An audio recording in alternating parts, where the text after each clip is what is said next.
امتى المفروض انا كشخص عارف ان عندي المشكله دي اقرر اني اروح للدكتور؟ ساعات المريض نفسه ما بيشعرش بالمشكله، اللي حواليه بقى ما بيبقاش عارف انه عنده مشكله. يعني بيجي عاده المريض ومعاه الطرف الاخر من سواء الزوج او الزوجه، تقول انا بحس ان المريض ده بيموت وهو نايم، فبنخاف عليه وبنصحيه. هو ما بيموتش، هو بس بيقطع التنفس على ما يبتدي يرجع تاني ياخد التنفس الطبيعي. هي دي الفتره. لكن المريض بقى السؤال بتاع حضرتك بينقلنا الى نقطه اخرى، وهي انه العيان بيحس بايه. يمكن طبعا ساعات في عيانين لما بتبقى درجات الانقطاع عاليه جدا هو بيقوم مفزوع جدا وبعدين يرجع ينام تاني وبعدين يقوم فبيحس ماشي. لكن مش ده الاعراض اللي ساعات العيان بيجي بيها. الاعراض اللي بيجي بيها ان نتائج الشخير ونتائج انقطاع التنفس اثناء النوم ونتائج ان ثاني اكسيد الكربون بقى عالي جدا في جسم المريض وان الاكسجين قليل جدا، يبتدي تظهر عليه اعراض وهو مش نايم، وهي ان العيان وهو صاحي ان العيان ده يقول لي انا يا دكتور بنام 10 ساعات واخد حقي من النوم كده، قايم عندي صداع رهيب، وبعد ال10 ساعات انا لو حطوني على السرير هنام تاني، انا مش قادر اكمل يومي لان انا نايم 10 ساعات لكن قايم تعبان جدا وعاوز انام. وهو انه بيوصل له مرحله الوخم الناتج عن تراكم ثاني اكسيد الكربون، ولانه طول الليل ما نامش النوم العميق اللي هو جسمه محتاجه او اجهزه الجسم محتاجاه. عشان كده الناس اللي بتنام مهما تنام تقوم برضو حاسه ان هي تعبانه. بالظبط. ده ممكن يكون نتيجه انها عندها الشخير. ده بالظبط، انه يقول تعبان جدا، يقول لك ايه انا قايم مضروب علقه.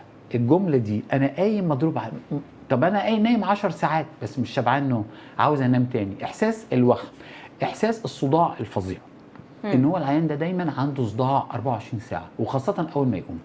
الحاجه الثانيه ان العيان ده بيحصل له حاجه بيجي يشتكي منها وما بيبقاش عارف ان سببها الشخير. ان العيان ده يقول لي يا دكتور انا وانا قاعد طول ما انا قاعد بنام، طول ما انا قاعد بنام.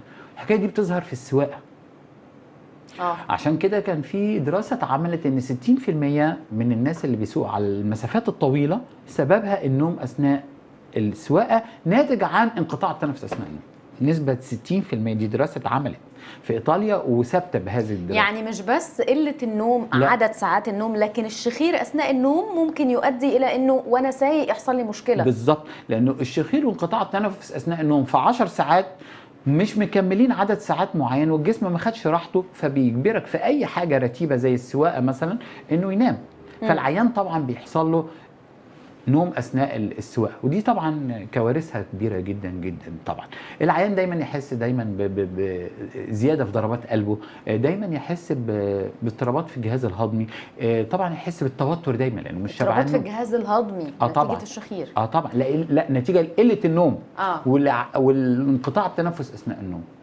الموضوع ده بقى ساعات يؤدي الى بقى اضطرابات نفسيه. العيان دايما متوتر، دايما عصبي، دايما لان هو متوتر، لانه واكيد غير منتج لانه لو هيروح الشغل وهو مش نايم ونتائج بقى التوتر النفسي ونتائج المشاكل العصبيه الكتيره جدا جدا على المدى الطويل. بقى الموضوع ده لو العيان اهمله بيؤدي الى طبعا نسبة ارتفاع ضغط الدم بنسبة، يعني ده ثبت بنسبة أكتر من 90%. حالات السكر الثنائي اللي هو السكر من الدرجة الثانية ده بيجي طبعا للناس دي. يعني ما حدش يستهتر بفكرة إنه بيشخر بالليل، لأنه ده ممكن يعمل له ضغط، ارتفاع في ضغط الدم، أو ممكن يعمل له سكر جدا. وبيحصل حاجة اسمها اضطرابات في الكهربة القلب، من كتر من القلب بيقف ويتحرك فبيحصل اضطرابات. كل ده طبعا بيؤدي الى مشاكل في كل اجهزه الجسم. يعني في من احد الاعراض الجانبيه ليه انه بيأثر حتى على العلاقه الجنسيه بين الراجل ومراته، لانه بيأثر على قدره الراجل نفسه في العلاقه الجنسيه. كل ده تراكمات بتاتي من المشكله الاساسيه. يعني مش فكره ان انا تعبان فانا عشان تعبان بشخر، يعني الشخير ده مش نتيجه للتعب او للارهاق او للمجهود. قد يظهر اثناء كده، لكن لما يوصل لمرحله انه الشخير ده دائم، ما هوش مثلا يعني مؤقت النهارده بشخر لكن باقي الاسبوع مش بشخر، يوم تاني تعبان لا، ده الشخير يومي منتظم بصوت عالي ويصحبه انقطاع او توقف في هذا الصوت من اللي حواليه يلاحظوه او هو يلاحظه مره واثنين وثلاثه اثناء فتره النوم. يبقى احنا دخلنا في مرحله المرضيه.